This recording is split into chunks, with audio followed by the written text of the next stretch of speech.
अभ्यास 97 गति 120 शब्द प्रति मिनट मानक आशुलिपि तीव्र गति अभ्यास स्टार्ट। उपाध्यक्ष महोदय, बाल कल्याण संबंधी सिफारिशों पर बड़ी सावधानी से विचार करना चाहिए और उन्हें सोच विचार कर कार्यान्वित करना चाहिए। भारत में गांवों में और नगरों में यह सामान्य धारणा है कि बालक को ईश्वर रूप माना जाता है। ब्रिटिश शासन में हम बालकों की दशा सुधारने की दृष्टि से कोई उपयुक्त बाल नीति निर्धारित नहीं कर सके।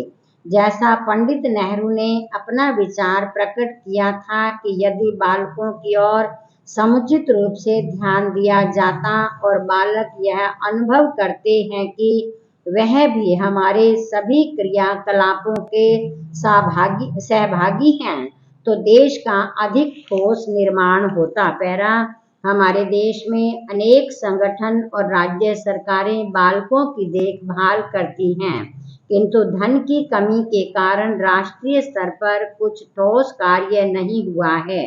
मुझे विश्वास है कि यदि सामान्य जनता में से किसी व्यक्ति वर्ष में 5 पैसे का योगदान करें तो हमारे पास पर्याप्त मात्रा में धन एकत्र हो सकता है और हम बालकों के लिए केंद्र और राज्यों के स्तर पर रचनात्मक और व्यापक नीति बना सकते हैं। बड़े खेद का विषय है कि हमारे देश में बालकों और युवकों को सरकार द्वारा वित्तीय प्रोत्साहन नहीं दिया जाता है।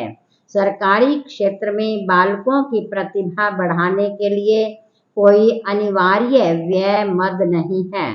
हमारे देश में बालकों की बहुत अधिक उपेक्षा की जाती है।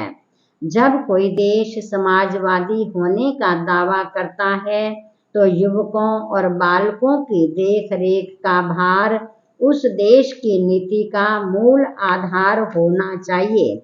पैरा प्रथम टिप्पणी में कहा गया है कि सभी बालकों के लिए स्वास्थ्य कार्यक्रम तैयार किया जाना चाहिए, लेकिन स्वास्थ्य केंद्र उन्हें साधारण औषधियां भी नहीं देते हैं।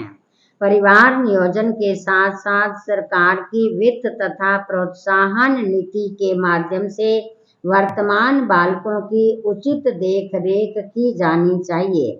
यदि हमने इस पहलू की उपेक्षा की तो इस देश के युवकों और बालकों का मस्तिष्क एवं प्रतिभा पूर्णतः कुंठित हो जाएगी। क्या ये सिफारिशें केंद्र के वित्तीय प्रोत्साहन तथा राज्य सरकारों के उचित प्रोत्साहन के बिना सफल सिद्ध हो सकती हैं?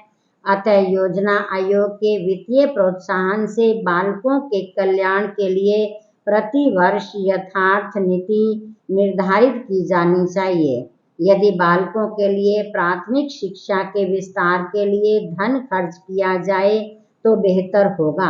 इस प्रयोजन के लिए दी गई राशि बढ़ाकर 3 गुनी की जानी चाहिए। यह भी सिफारिश की गई है कि स्वागत योग्य जो है कि 14 वर्ष से कम आयु के बालक को कठोर काम पर नहीं लगाना चाहिए और उससे भारी काम नहीं करवाना चाहिए। यदि इसे सार्थक बनाना है तो इसे कठोरता से कार्यान्वित किया जाना चाहिए।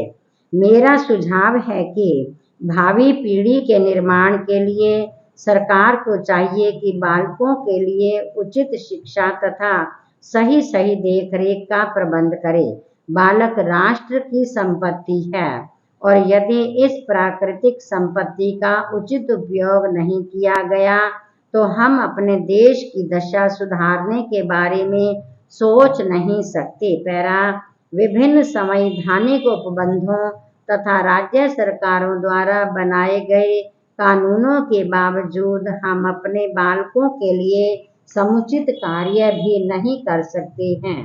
कोई ऐसा विभाग भी नहीं है जो बालकों के स्वास्थ्य तथा उनके विभिन्न समस्याओं का दायित्व अपने ऊपर ले सके। इसका यह परिणाम हुआ है कि बाल कल्याण संबंधी योजनाएं तो आरंभ की जाती हैं, लेकिन इन योजनाओं को समुचित रूप से कार्यान्वित नहीं किया जाता है। अतः मेरा यह निवेदन है कि मंत्री महोदय यह सुनिश्चित करें कि बाल कल्याण योजनाओं के कार्यान्वयन के लिए सभी विभागों में बेहतर तालमेल हो। पूर्णविराम।